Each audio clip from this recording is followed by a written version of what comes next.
the educational institution is cited. So even if you have a University of Science and Technology and you don't have the kind of quality manpower training happening there, people may have access to the institution, all right, in terms of presence.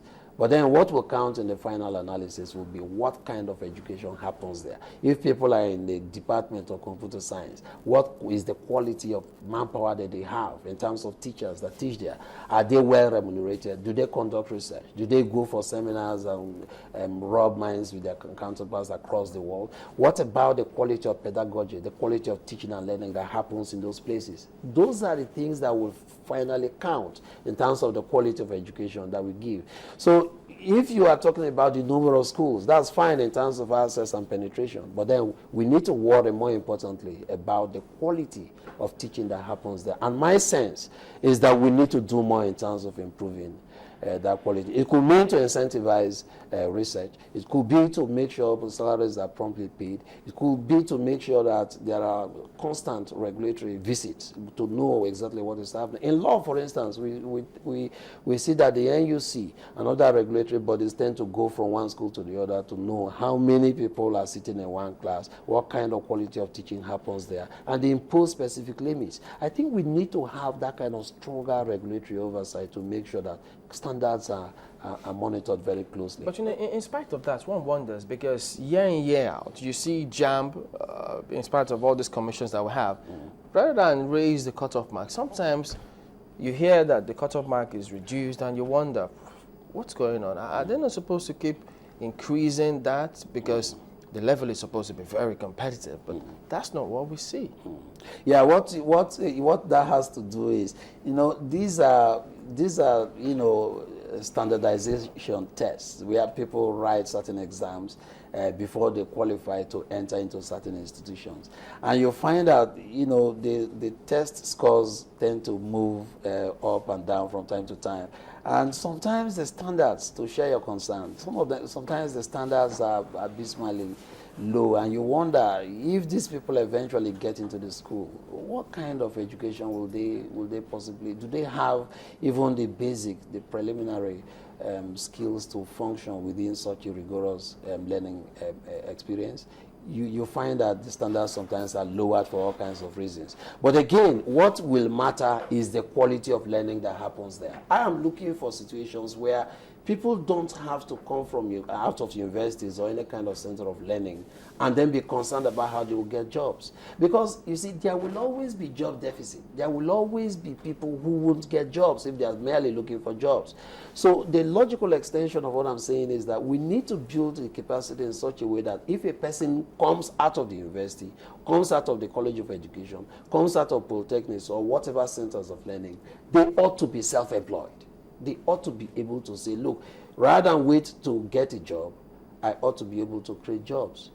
And that is what happens and that is the emphasis in most countries. How can people create jobs rather than wait to be absorbed in certain institutions? Because eventually what they will find is that 2-3 years upon graduation, they don't get jobs. And then, we have this kind of crisis. I think that we need to find a way to build capacity in such a way that people will have confidence to say, look, if I cannot get jobs, why I've got sufficient training to create jobs, not just for myself, but for everyone. And I think that is where the knowledge economy comes in. We should move away from simply relying on raw materials, but to say, look, what kind of knowledge do people have and how can they add value to society? Meaning be able to not only create jobs for themselves, but create jobs for those who were interested in what they do. I believe that, we might soon be going for the headlines, but, just so you have it in mind, we'll talk about the role of funding. Considering that we've always seen, this brickbat between, the public now and, the government on one hand, but, there's also the private sector that doesn't seem to have any regulation, and then the outflowing of many Nigerian students, to other countries looking for funding, education, yes, but are willing to pay. Yes. Yes, if we have funding crisis. UN, for instance, says there's a minimum amount of funding that must be provided in national budgets for education, 26%. But in Nigeria, not only do we not get that, there is also a difficulty in knowing whether budgetary allocations are actually implemented. This is August. We're already in the 8th month of the year. In some states, I suspect that educational investment has been less than 10% or 20% of the budget already. This is the 8th month. So to have the budgetary allocation is one thing. To have that enforcement ability is another thing. And there seems to be this gulf between conceptualizing an idea and actually implementing it. The fact that Nigerians are living in droves to India, to the US and other countries tells us that there is a systemic crisis with our educational system here. And I think this is something that calls for a lot of concern from all stakeholders, from government to private sector to teachers, parents and all kinds of stakeholders. All right, let's take a moment and go for the headlines. So we'll be back and take a look at some questions that those who are watching have also sent in. But for now, Tunde Balogun is standing by with a look at the headline news. Thank you very much, Chamberlain. Well, no member of President Goodluck Jonathan's delegation to the United States was tested for the Ebola virus. Well, this is coming from the President's Special Advisor on Media and Publicity, Dr. Ruben Abati. Now, there were rumors that the U.S. government is carrying out tests for Nigerians coming with the President for the U.S. African Leaders Summit holding in Washington, D.C. Well, the President on his arrival yesterday told Nigerians living in the United States that there's a lot more to be done to take the country to the next level. As the Lagos state government continues to take measures to curtail any possible spread of Ebola disease in the state, this team led by the Commissioner for Health, Dr. Jide Idris, has met with the General Overseer of the Synagogue Church for All Nations, Pastor T.B. Joshua. Well, the meeting became expedient following rumors of possible carriers of the virus visiting the church, which is feared for healing and miracles, and it attracts visitors from within and outside the country. But Pastor T.B. Joshua denied such allegation, saying there is no such in his church. Well, in spite of several pleas from Nigerians for doctors to resume work, members of the Nigerian Medical Association have failed to reach an agreement on whether or not to call off their ongoing strike. The meeting, which took place at the association's headquarters in Abuja yesterday, had a good attendance of its members, including past presidents of the association. However, one of the officials of the association told journalists that the body has some pending issues to resolve, which will determine the next line of action, after which a decision will then be reached and a resolution will be made known to Nigerians soon. Following an earthquake that struck southwest China, some 2,500 soldiers have been sent to the Yunnan province to help with rescue efforts. Hundreds of people have been killed and many injured in that disaster. Reports say the 6.1 magnitude quake struck at a depth of about 10 kilometers and is the strongest to hit the province in 14 years.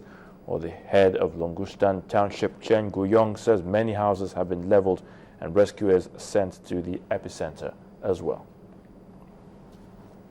Those are the news headlines. It's still Sunrise Daily. It's back to you, Chamberlain. Well, thank you, Ayo. Well, continuing talking about the funding aspect of education now. It was 2 years ago, actually, when Dr. Wale Babalakin, who was then the chairman, Committee on Pro-Chancellors, said that Nigeria spent about 160 billion naira for about 75,000 Nigerian students who were schooling in Ghana. And in 2011, our budget was not up to 160 billion naira, the entire budget.